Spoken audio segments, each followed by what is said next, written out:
Hello, everyone who's just joined us. I'm just going to give it a couple more seconds just to let anyone in the waiting room into the webinar.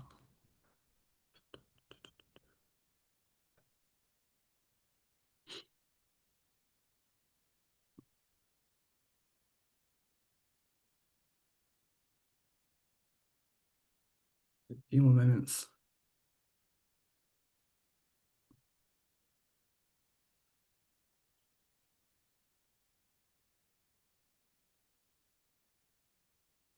Okay, I think it's time to get started. So firstly, welcome to today's presentation all about our Global Cricket Report. If you haven't been to one of these before, the general idea is it's a chance for us to talk about the report that we've just published, discuss why we've done it, some of the key storylines, and give those who are in attendance a chance just to ask any questions. Um, we can't promise that we can answer all those questions, but we'll do our best. So I'm just gonna introduce who we have with us today. So the analysts today, I'd say that if there was an IPL style auction for journalists with cricket knowledge, these three would, I don't know how much it would cost, but it'd be a lot of money. We've got a lot of cricket knowledge right here. Catherine, who wrote the report. We have Imran, who's editor of Sport Business Media, and we have Faiz, who is deputy editor of Sport Business Sponsorship.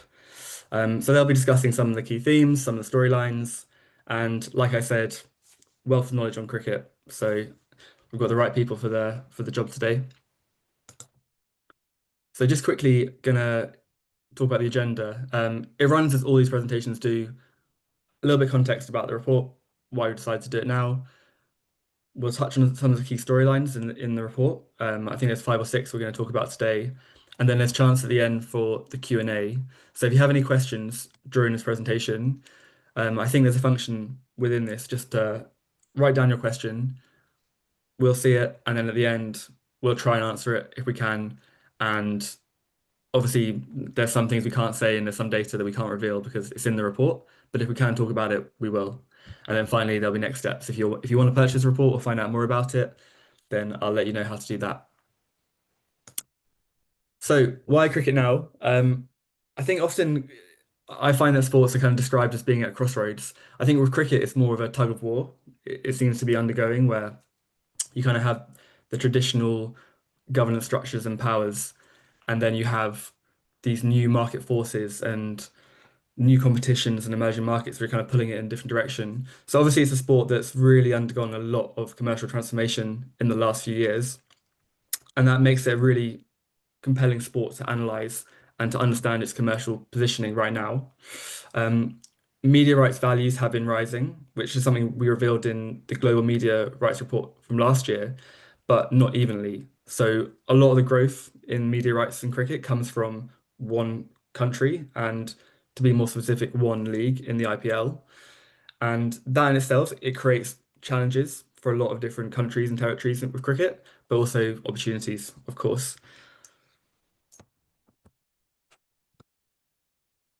There's obviously massive fragmentation at the moment, and that is forcing tough choices.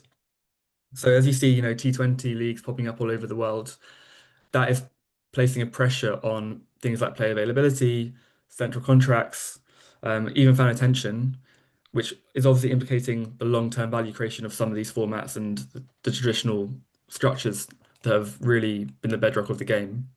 And with the influx of private capital, which we're seeing most notably in the hundreds, that is obviously reshaping cricket's governance. People who are putting their money in, they want to have a say, and that's going to change cricket fundamentally going forward.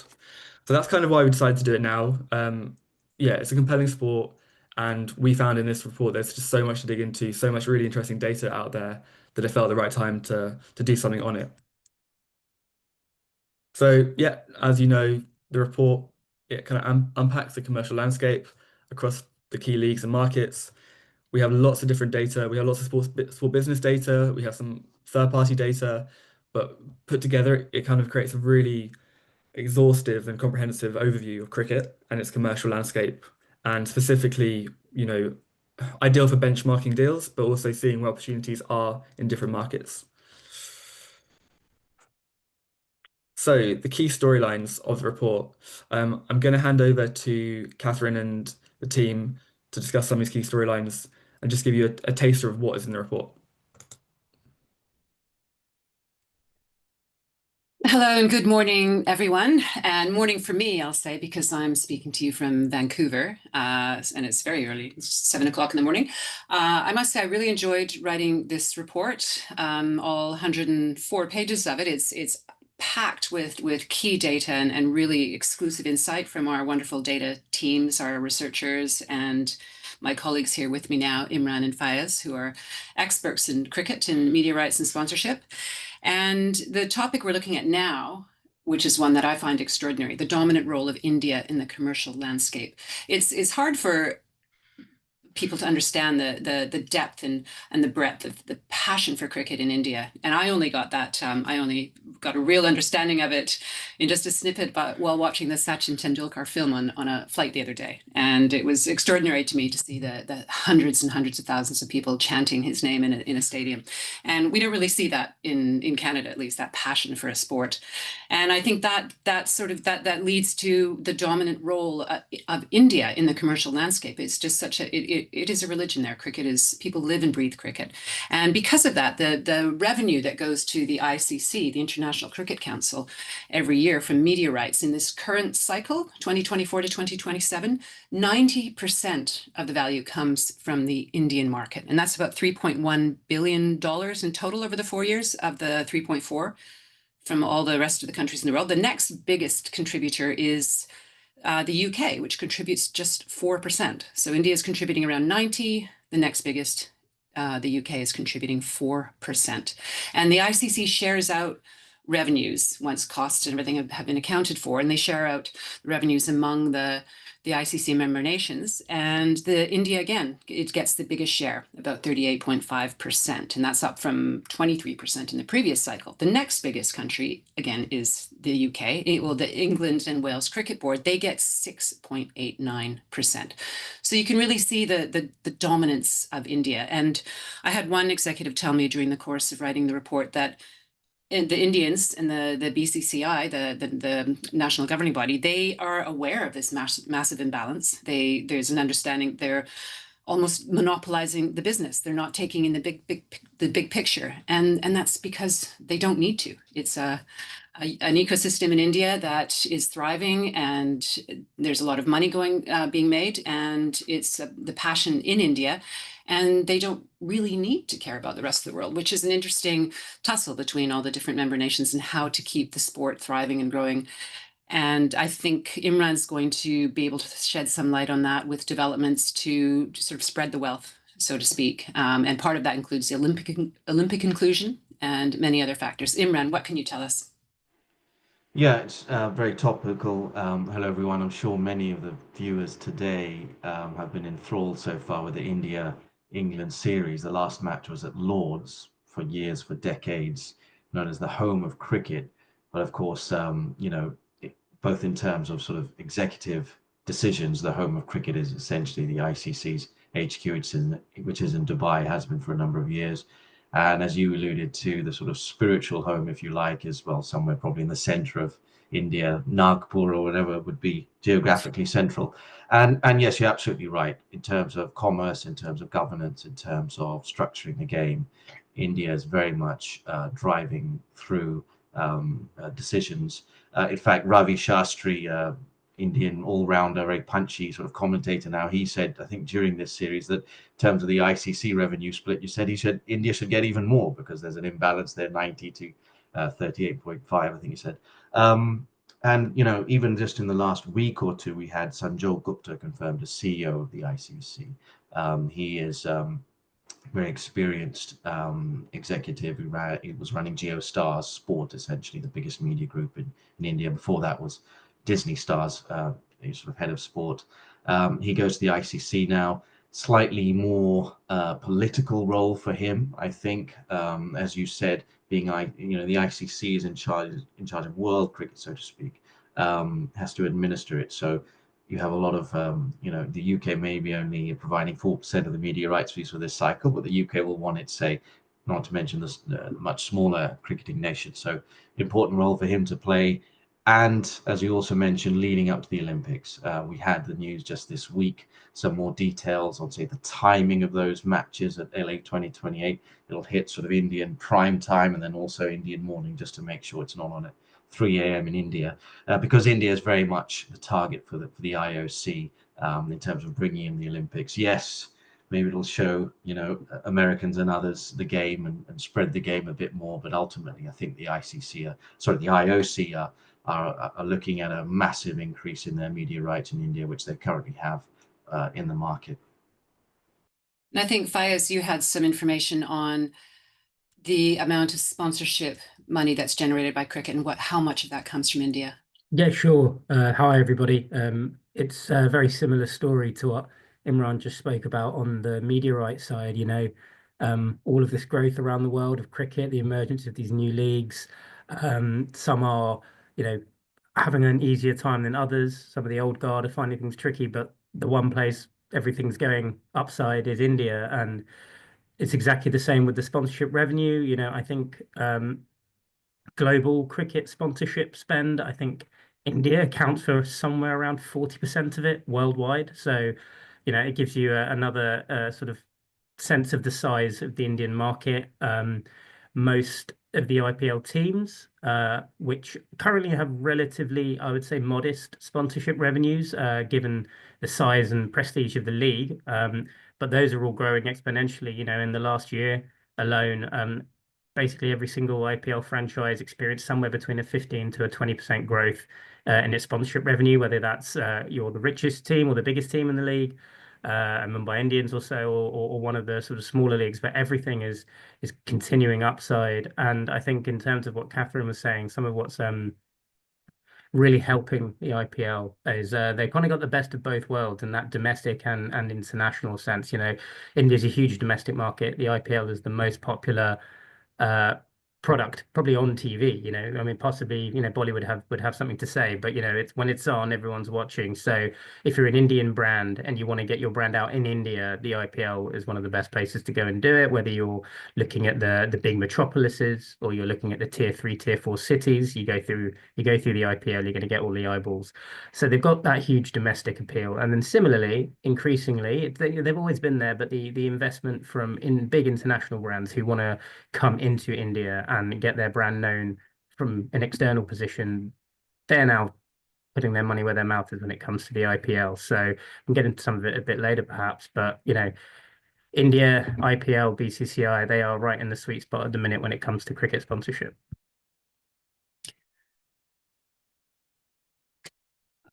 Now, this is a topic that I really enjoyed doing the research for. India's huge digital audience in the burgeoning sport tech sector. I learned a lot about fantasy sports, which I hadn't known a lot about before, and just going through the Indian regulators' data on mobile usage and looking at audience figures. It really is a different world. Just a few of those numbers which really drew to me. India has around 800 million cricket fans, people who profess to watch cricket regularly, and that's over 90% of the global total. And if you look at India's population, which I believe is about 1.46 billion right now, half of those people are under 30. Almost all of them appear to be cricket fans. And so that is really changing the way the sport is consumed in India. They watch on their mobile phones first. They will watch on two screens, but they've always got their phone there. They're watching coverage on mobile over-the-top platforms. They all have cheap data, and that's something that I certainly, being in Canada, I find hard to comprehend. They pay about, I think it's about 9 cents per gigabyte. And in Canada, it seems like about 1,000 times that. We pay much more for that. And I can't imagine spending all day watching live sport on my mobile because I just couldn't afford it. And then the mobile over-the-top programming that they can watch on Geo Hotstar, for example, the numbers, the audience numbers, they continue to just boggle the mind. The ongoing India-England test series, the opening test of India's series against England this month drew 89.1 million viewers to Geo Hotstar's coverage, and that was a new record. And it's not just, I mean, surprisingly, it's not just for India matches. The World Test Championship final last month between South Africa and Australia drew 47 million people, which is the highest ever for a non-India test match. And it was higher even than the 2023 World Test Championship final, where India played Australia. So the fact that India isn't even in a major cricket match, they're still all watching in their many, many millions. Imran, you have something more to add to that about the digital audience in India and the passion for cricket there. Yeah, absolutely. Love reading these sections of your report. The test series you mentioned that's going on in India, England. So Sony had the rights, still have the rights, but they decided to only exploit their rights on sort of linear TV on their pay TV channels. They actually sub-licensed exclusive digital rights to GeoStar, who are showing it in those numbers you said. And the media rights fee for that was around half of what Sony were paying for these matches, just to go show the sort of balance, how it's shifted over the years, the digital versus linear, and how important that is because of the numbers you're saying. Easy, accessible internet data, also connected TVs, as they're called, increasingly the way the Indian family might watch their cricket. And you're absolutely right. Fantasy has sort of also been a beneficiary of this, I think. One of the reasons is that betting, gambling is illegal, most of it in India. That's not to say it doesn't happen a lot in unregulated ways, but one way of doing of perhaps indulging oneself in a similar activity is to do fantasy gaming, classified as a game of skill rather than a game of chance. That's how it's allowed, and that's how it's legal. And the numbers are staggering. I mean, you go into the main players, probably the most prominent, which many of our viewers will know, is Dream 11. Their valuation is huge. The numbers they're doing every year, just in revenues, off the scale. You have a graph there. And look, it's going to keep growing. This is a sort of macroeconomic and population question. As the Indian population grows, as the Indian middle class grows, as more and more people come into that category where they can consume in these numbers, can get their internet data and so on, the numbers for cricket will also follow in the same. And sorry, I love this part of the report, Catherine, that you put together, because I have been writing from a sponsorship point of view on the fancy gaming sector in India, and exactly as Imran said, I think there will be an impact because of the fact that betting is illegal in lots of India. But it's great because fancy gaming is huge all over the world if you're a sports fan. I watch the Premier League here in England. I watch cricket too, but I have it on my phone. I do the fancy Premier League in England, and I can just imagine if you're sort of youngish, I like to think of myself as youngish, Indian, and you've got access to cheap data and you've got a phone and you're watching it anyway, you're going to be no different to someone like me, except there's, as you were just saying, 800 million of you. So you can get stuck into this with your friends, you can choose to engage with it in lots of different ways. And I just think the companies have reacted really fast to this growing appetite for this sort of engagement, right? And I think that's where a lot of the other sort of fancy gaming markets could learn from India, because they've moved so quickly in terms of the likes of Dream 11, and the main other competitor in terms of the IPL is My 11 Circle. Dream 11 has, I think, now got around 230 million users. I think it launched in with maybe a few hundred thousand, maybe I think it was 2015, and that growth is just exponential. And they've obviously tied it a lot to cricket. They understand the value of cricket and fancy gaming. They've been a big supporter of the IPL for many years. They've sponsored the IPL centrally. They've now currently sponsored the BCCI through the India men's and women's national teams. Um, and that's reflecting in their usage, right? They know that if they want to be part of the IPL, they want to stay current. They've got 5 front of shirt jersey sign deals for 10 of the for 5 of the franchises. And My 11 Circle came in and thought we will have some of this. Dream 11 have done a pretty good job going in through cricket. Why shouldn't we? They came in initially through the Lucknow Super Giants franchise and took the front of shirt deal, and what can only be good news for the IPL in terms of their sponsorship revenue. They've had a bit of a bidding war with Dream 11, and My 11 Circle, as this sort of scrappy rival, ousted Dream 11 as a central sponsor. But clearly, Dream 11 aren't going anywhere with 230 million users. I believe on the first day of, I think, this year's IPL alone, they added nearly 1.2 million users just on the first day of the IPL. So this is, as Imran said, going to run and run. But I think it's a really great example of some of the sort of deep market insight in this report that you did, Catherine, but also just a really exciting sector that blends sort of media sponsorship, technology, and sort of engagement and viewership habits.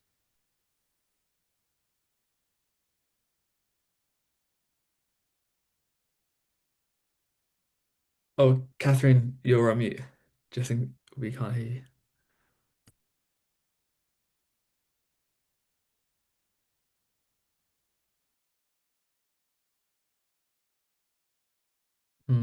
No, still not any audio.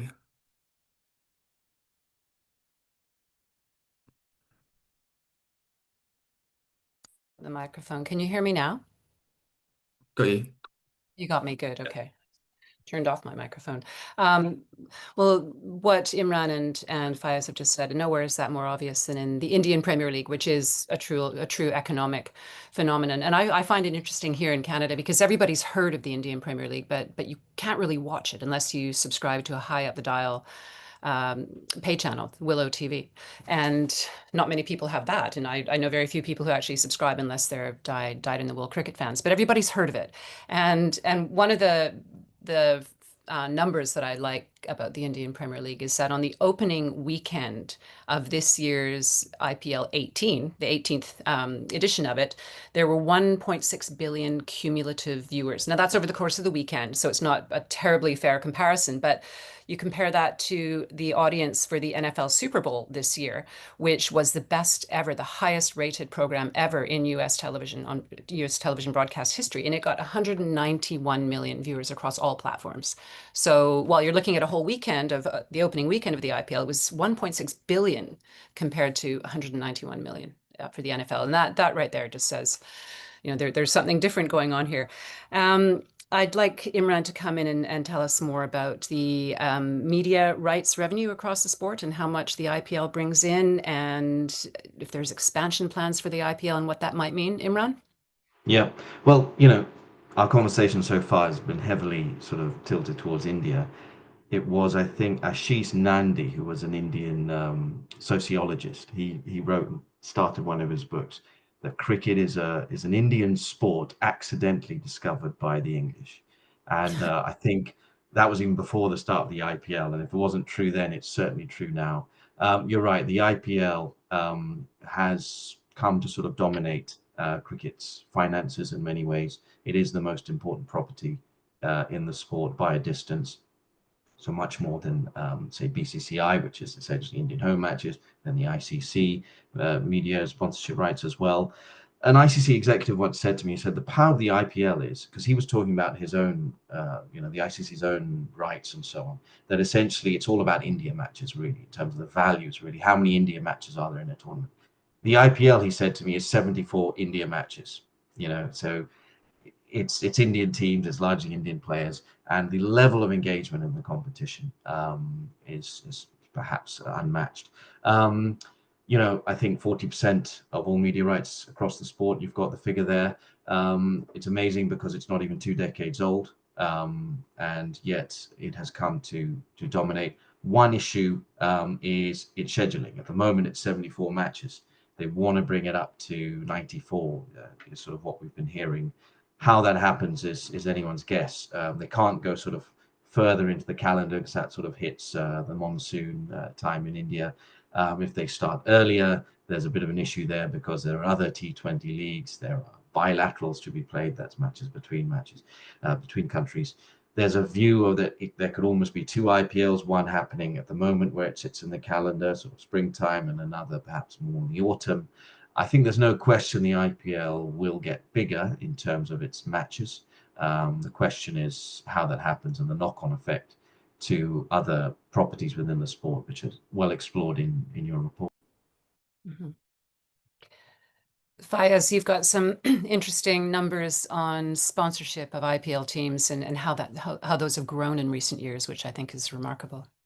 Yes, Catherine. I mean, pardon me. So you've got the slide in front of you there. It just shows you the 2024 and the 2025 income, you know, they've added one sponsor in that time, but I think what's really telling for the IPL in terms of sponsorship, is in the 2023 season, they had 10 sponsors, which is the full slate that the IPL has centrally. They have 10 slots open for central sponsors.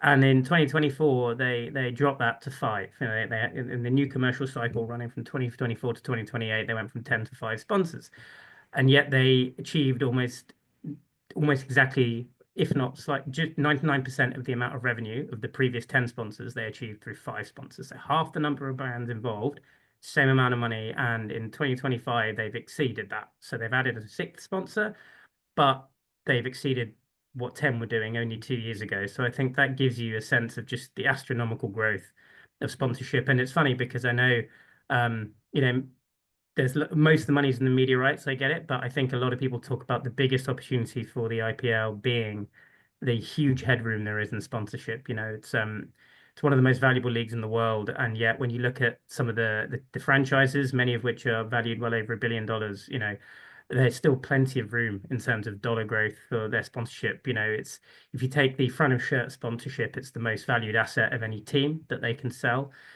Mumbai Indians, they're probably the wealthiest team on sponsorship revenue anyway in the IPL, and their sort of front of shirt is around about 4.5 million USD a year. And then somewhere the rest of the teams, they're coming in below that, and sort of the bottom end of that is somewhere around 2.5 million. So, you know, there's a lot of room there. When you think about Premier League football clubs, I know it's a different market, it's a more global sport, but you think about the biggest Premier League clubs and you think of your Manchester Uniteds and your Liverpools and recent sort of private equity moves and potential purchases that place these teams as being worth sort of 5 or 6 billion dollars, or maybe pounds, 7 or 8 billion dollars. So that's 7 or 8 times the size value of an IPL team, but their front of shirt deals are worth 20 times that. They're getting a sort of 20x markup on someone like a Mumbai Indians, and yet the valuation is only 5 or 6 times as big. So when you think about that gap, and you think about the growth and everything we've just talked about with the IPL, most people that we speak to and I speak to are very bullish about the sponsorship growth available. I mean, and just to give you some of the, again, to sort of further emphasize that size, I believe that 76% of all sports sponsorship spend in India was on the IPL. Last year, and 94% of all sports advertising dollars were spent on the IPL. So there's plenty of room, there's plenty happening, and for the teams especially and centrally, the numbers are good, but they could be significantly higher. Well, those are amazing numbers, Fayez, and it translates over into this next topic of multi-club ownership, which is drawing investors from outside of India. And one of the things that Imran mentioned about the potential expansion of the IPL, and there's a lot of reasons why they can't really expand the calendar or the number of teams, or they haven't done so yet. But one of the ways the IPL remains in the eyes of global cricket fans around the year is through this spawning of global franchise cricket leagues around the world, T20 cricket leagues like Major League Cricket, like the Caribbean Premier League, and SA20 in South Africa. And there's one person I spoke to branded them all as mini IPLs. And one of the reasons is that many of the teams, at last count, there were 23 amongst all these leagues that are owned by IPL team owners. So you have, for example, the Kolkata Knight Riders franchise, and that's led by Shah Rukh Khan, who's incredibly well known in India, Bollywood star. And the Kolkata Knight Riders group owns 3 other teams in other leagues. They own the LA Knight Riders in Major League Cricket. They own the Abu Dhabi Knight Riders in the ILT20 and the Trinbago Knight Riders in the Caribbean Premier League. And so they all have the same logo. They have the same Knight Riders name. And that's the same with the Mumbai Indians. They actually own 4 teams around the world, in Major League Cricket in the US, in the SA20, in ILT20, and most recently the Oval Invincibles in the 100, which we'll talk more about later. And also the Delhi Capitals own 4 teams around the world. So they're spawning these empires, to put it one way, to keep their brand in the public eye and to keep on driving interest, revenue, investment towards the IPL franchises around the world. Imran, you can tell us more about that. Well, one of the things cricket hasn't had in quite a while is a Champions League, so to speak, or a Club World Cup, if you like, pitting the best teams from these leagues against each other. And one reason for that is, as you just said, some players play for two or three, some even more of these franchises, and therefore, which one would they play for in such a scenario? They can't play for all of them in the same tournament. Yes, it's certainly a different context to what we've been used to in cricket, and the IPL's dominance also finding itself in countries as far as the Caribbean, South Africa, and so on. South Africa is an interesting case, very sort of traditional test playing nation, if you like, one of the great teams in that format. However, it's prioritized, I think last season or the season before, it prioritized its own SA20 domestic T20 competition in terms of its scheduling over its own home test sort of calendar, which caused some consternation, but ultimately that was driven by commercial considerations and wanting to grow that particular league. Interestingly, that particular league is quite heavily dependent. It's a decent domestic deal, but quite heavily dependent on its India deal, and that is its India broadcast deal. So even there, and in terms of scheduling, there is an eye very much on the Indian market, similar to what we were discussing in terms of the Olympics. There's, of course, also a T20 league in the US, other leagues propping up in North America generally. USA cricket, actually, as we speak, is under a bit of a cloud, shall we speak, at the ICC's AGM. There's some governance issues. I think there have been some governance issues in Canadian cricket as well, which you might want to touch on, Catherine. But Major League Cricket, still, there's a growth story happening there. We'll have to see, as with anything, if it truly unravels and realizes its potential. Essentially, the view is it's the world's biggest sports media market. Cricket has room to grow there. I think that's a narrative sort of heavily reliant on it expanding beyond the sort of families of people from the subcontinent, their children and so on, for it to capture the wider imagination. I think will be challenging. The World Cup was co-hosted there last year. By early accounts, it didn't really, apart from a few odd moments, capture a wider imagination. So you go into that a bit in the report, and we'll have to wait and see if it's truly realized. Faiz, I know you've been looking into investment in Major League Cricket, particularly, as well as the other T20 leagues, and there is a lot of private equity interest in the US franchises and sponsorship of big global companies. Yeah, sure. I mean, I would sort of echo what Imran said. I think there's sort of the big storm on the horizon is the global cricket calendar, but and you know, trying to find space for all of these leagues and a growing IPL. But I guess I'd say if there was a favorite nephew or niece of the sort of the India and Indian cricket, and where where the eye is turning for the ICC as well, it's probably Major League Cricket right now. As you say, I think the ICC and lots of Indian and sort of diaspora tech brands and are interested in this, and it's reflected in the sponsorship. I think currently there's a huge South Asian interest, and that's probably got the thing off the ground. But the deals that are being made are quite significant for a very new league. They got Cognizant in as the title sponsor of Major League Cricket, which is global tech, New Jersey-based global tech services brand. They sponsor a lot of other sport, golf especially, but that's a big bit for them. Obviously, there is a big appeal there for brands and sponsors who want to appeal to the diaspora in America. So, recently they got Remitly, the remittances sort of digital payment services, which is obviously a big thing for people who are sort of immigrants living abroad who send money home. Royal Rice, a sort of basmati rice maker, and other rices are available. They've come in as a sponsor. It's very interesting, a lot of the teams as well. You look at the MI New York, they've got Accenture as their front of shirt sponsor.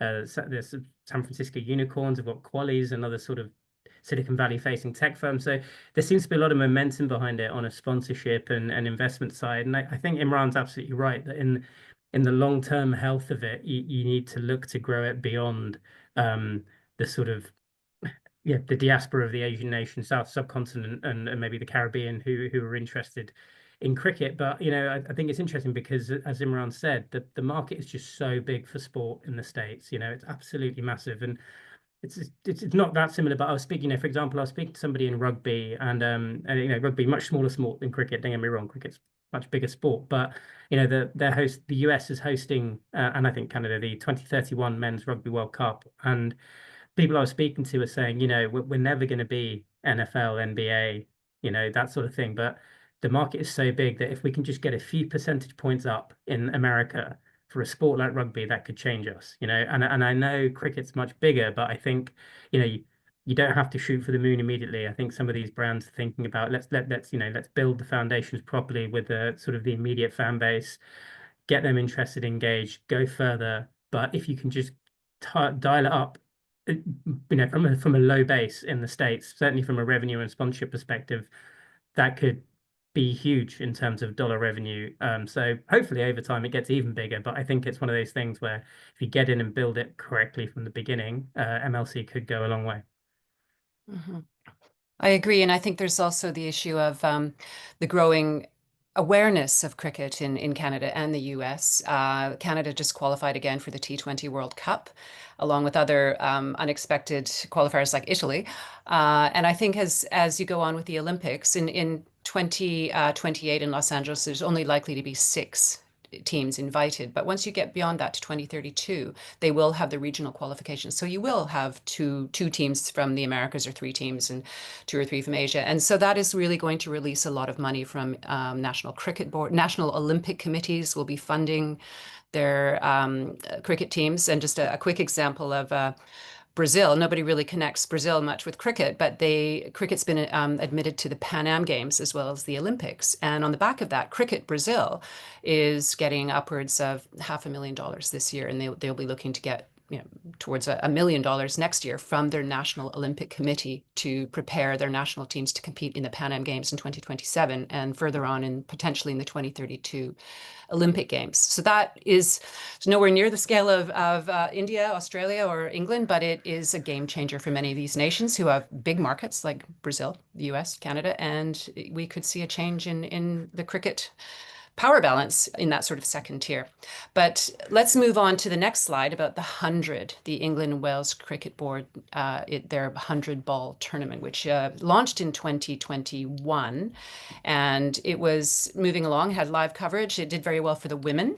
And then earlier this year, everything changed. They held an auction, and the 8 teams auctioned off stakes from 49% to 100%. And in that auction was it was a highly competitive auction, and it gave them a combined enterprise value of nearly £1 billion.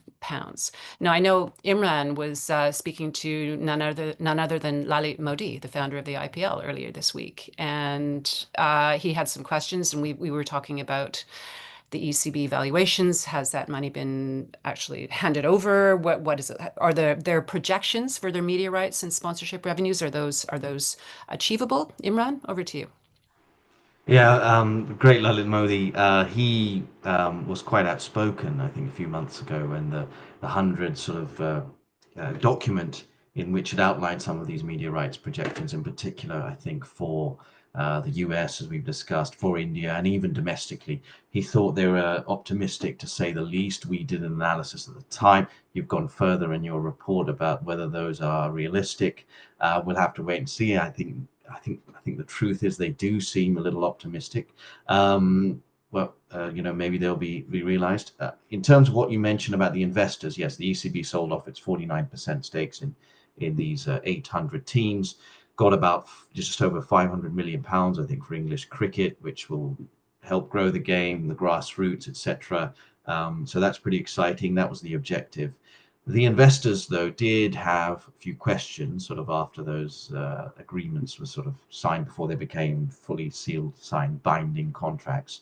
We understand those have now been fully signed off. That's what we're hearing. But there was a month or two where they wanted to make sure of certain things. One of those was that the media rights would eventually be unbundled. At the moment, the hundreds of media rights are tied up with the ECB's media rights. So domestically, the big deal they have with Sky, the 100 gets a sort of allocation out of that. Again, some commentators feel that that allocation at the moment inflates the hundred's true value. Something I know you've also analysed in the report. But I think the overall sort of equity valuations that came out of these investments earlier this year did surprise many, and certainly a very good result for the ECB. Faiz, you had some comments about the sponsorship projections and whether those are attainable, given that many of them are still controlled by the ECB for this year and possibly next, I believe. What do you have? Yeah, it's a similar outlook really. We've got to wait and see. I think it's been much more successful in terms of the equity sales than people perhaps initially projected. I would just say on the sponsorship revenue, it's a similar story to what Imran was saying on the media rights. It feels like they've got some quite lofty ambitions and targets for these sponsorships, whether they're central or by the team. I think they are hoping that they'll unlock more sponsorship revenue because, as you say, at the end of next season, pardon me, some of the rights will be split. They're all centrally sold by the ECB right now, but by the end of next year in 2026, some of the teams, the franchises will take control, I think, of their own front of shirt, their own kit supplier, their cap partner, and a few other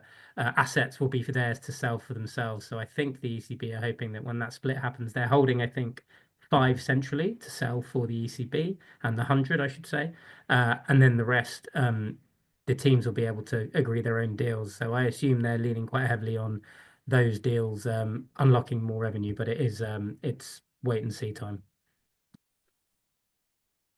Cool. Thank you so much, guys, for that. Really, really informative.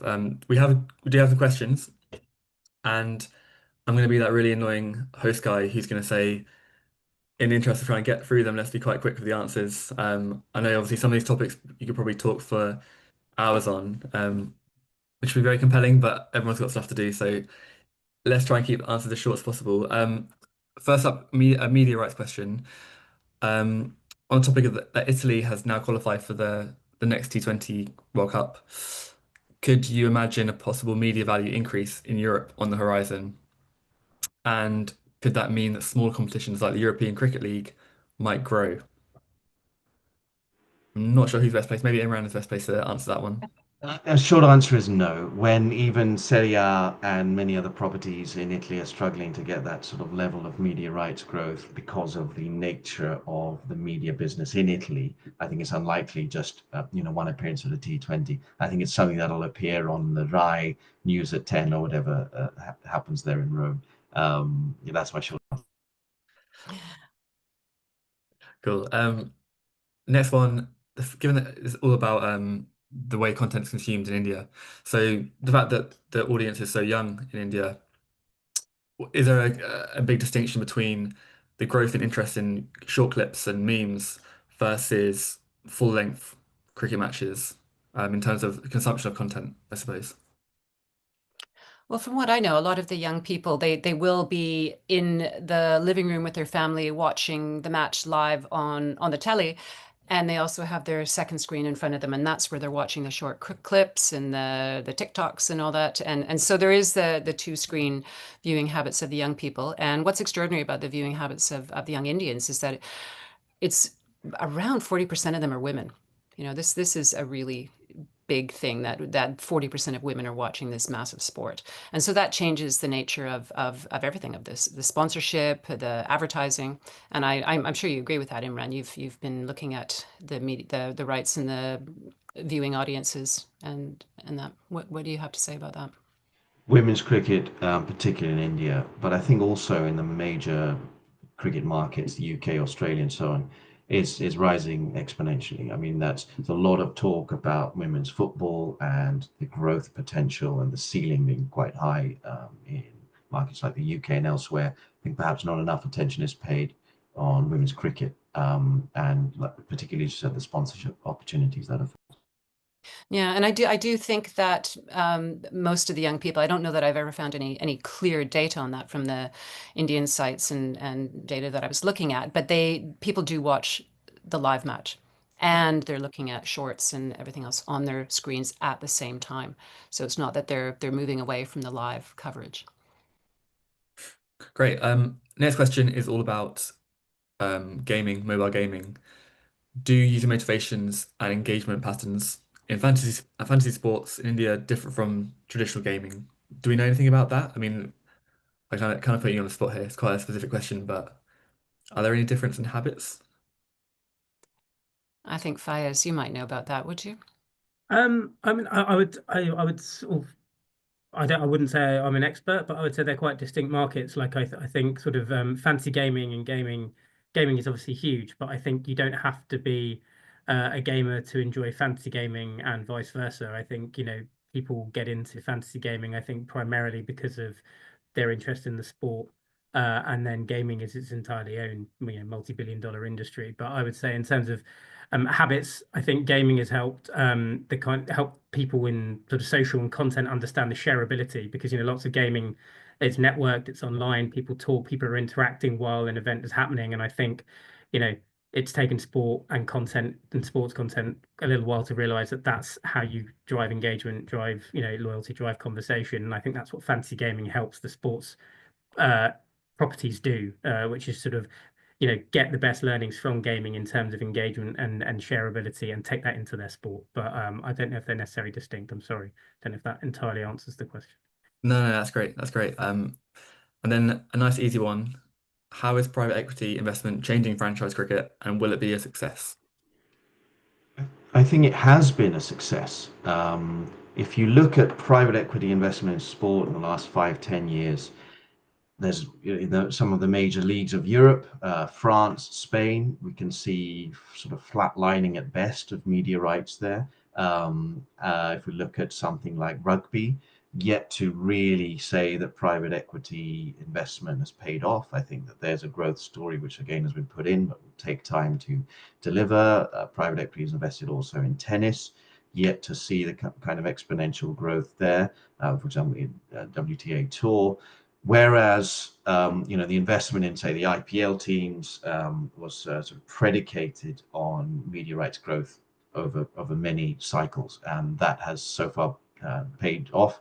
And you can see that in the valuations of the teams; they're much higher than when, say, private equity invested. Private equity was also among some of the investors in the 100 teams, and there again, that's the sort of view they have, that ultimately this will pay off based on rights being worth more over time. And you have seen some of the big private equity companies coming in and investing in these franchise teams, Redbird Capital, CVC Capital, Knights Head Capital. They're all actively investing in cricket and largely in the global franchise cricket leagues.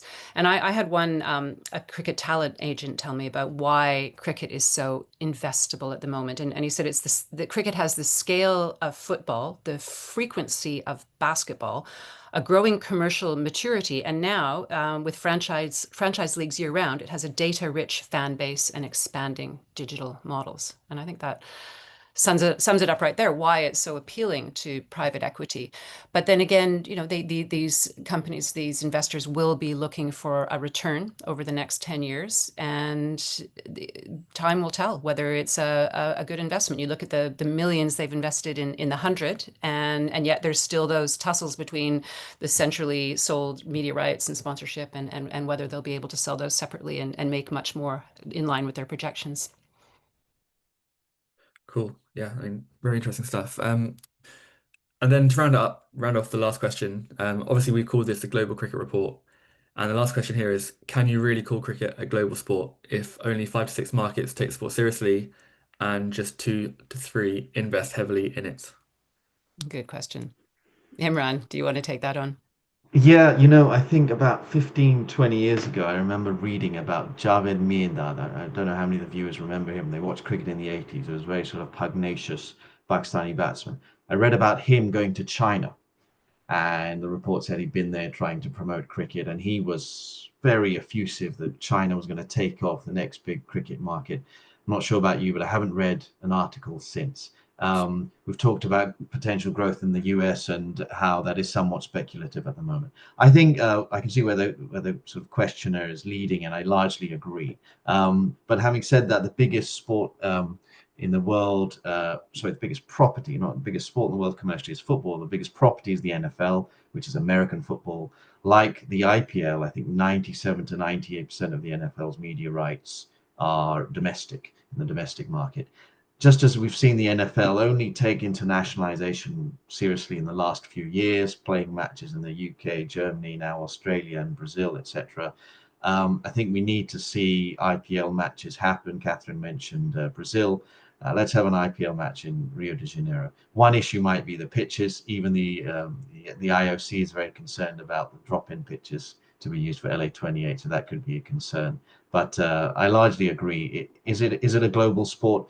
It's got huge numbers in viewership and money, but it doesn't have that geographical, footprint. The ICC is doing its best to expand the reach of cricket around the world. They have their CRIO program, which is largely responsible, well, in part responsible for the emergence of cricket in Brazil. The other part of that is due to the CEO of Cricket Brazil, who has used it as a tool to help children, disadvantaged children, and give them a cricket bat and give them a free university education, and then they end up on the national team. So it's quite a heartwarming story. We have a piece on that on the website that is available for reading. But also the CRIO program, the ICC's program, they have been developing cricket around the world in this very much second, third tier of nations. And I was just reading about how the Turkish women's team won a tournament.